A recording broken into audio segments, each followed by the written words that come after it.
Good morning, everybody, and this is your Dow Jones day trade setups for today. So, lots going on in the markets at the moment, and it does look like the bulls are starting to get some control. Now, the big question is whether we're going to have a decent flag break and a decent move to the upside, because that is what I am looking for.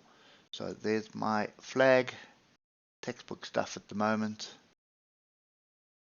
There's my flag break. There was a bit of a retest on that flag. I'm just going to do that just to get it. Just want to lock it in. It doesn't move. So strong move up, flag, breakout. So obviously it can turn into a range. We know that. We do have quite a bit of structure to the left here. And I just want to get the closest levels in.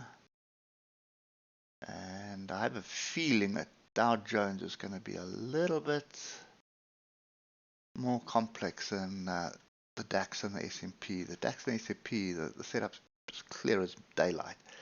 This one's a little bit like mud. So there is definitely structure here.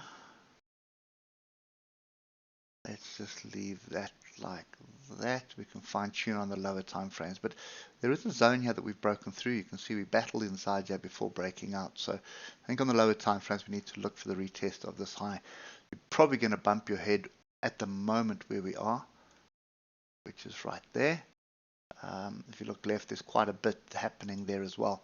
So as soon as we drill down to the 3 hour, we start getting a little bit of a concerning setup on the oscillators.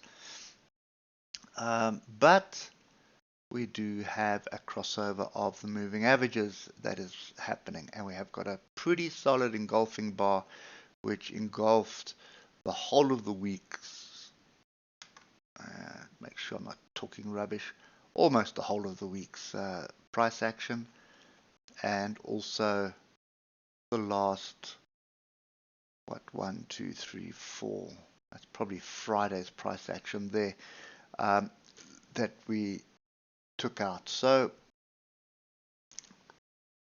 looking pretty good on the 8 hour and the 3 hour. We're not oversport just yet, but we are getting there. But the true proof in the pudding is going to be from the 1 hour down.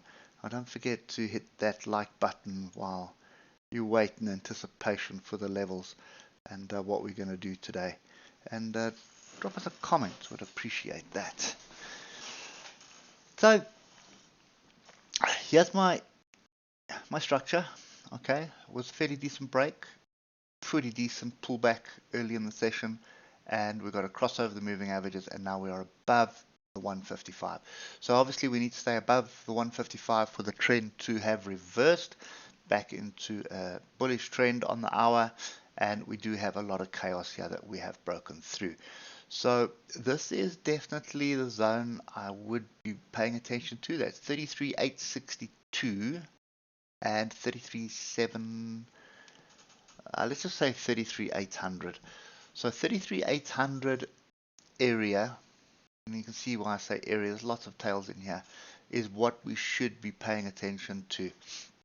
Now, if we have a look at the 15-minute price action from yesterday, so pre-market started doing this, hit the trend line, look at my oscillators, all groups the downside, and you're probably, if you're just looking for levels, you'll find levels, that's for sure. But I think the key thing was we had a break, bit of confusion, big engulfing bar. So you know, you could have taken it above that bar, you could have taken a stab at it here with a stop below the previous day's low. It would have been a bit of a gamble, but definitely well worth the gamble if you just look at the structure that was here. And then we got above the moving averages and we stayed above them. So for today, so I've got 33,862 in, but I'm not going to draw all these levels in, but look at all this stuff here. So it's probably wise just to do that and look left. You'll see it'll line up with a lot of stuff. So that gives you another level to be paying attention to, and that is 33,900. So between 33,900, 33,860, possibly 33,850, and then worst case scenario, would be 33,798. Key thing, which is true on all the markets at the moment, is we ended up with a higher low on the daily and a higher high. So what does that mean? Basically, if I just come to the hour, it basically means rounding bottom. Okay, you can see there, clear as mud. So yeah, my opinion here, we're forming a flag. We crossed over. We need to test something before breaking out, but there is a possibility of this just breaking out as well. We do have the Feds with some kind of noise coming into the market today, so that could influence us, but this could mean that somebody knows something. Somebody always knows something, which is why that started rallying, and now we are moving. But anyway, that's kind of my view. Looking for pullback onto structure, looking to buy, and targets to the upside are going to be fairly large, because this flag, if we do this, so it should be a perfect setup for swing traders, and I know there's quite a few of you that swing, but it could also be a great opportunity for day traders or intraday traders to get a position in, get a stop to entry, wait for the first pullback, add to that position, move stop up, wait for the next pullback, add until you hit the main targets to the upside. On the way up, there are going to be quite a few areas where you need to be paying attention to. So first target for me is going to be this area here, 34,141. Get through that, then the flag target comes into play. Okay, anyway, that's kind of my view at the moment. I hope it helps, and we'll catch up with you tomorrow morning. Cheers for now.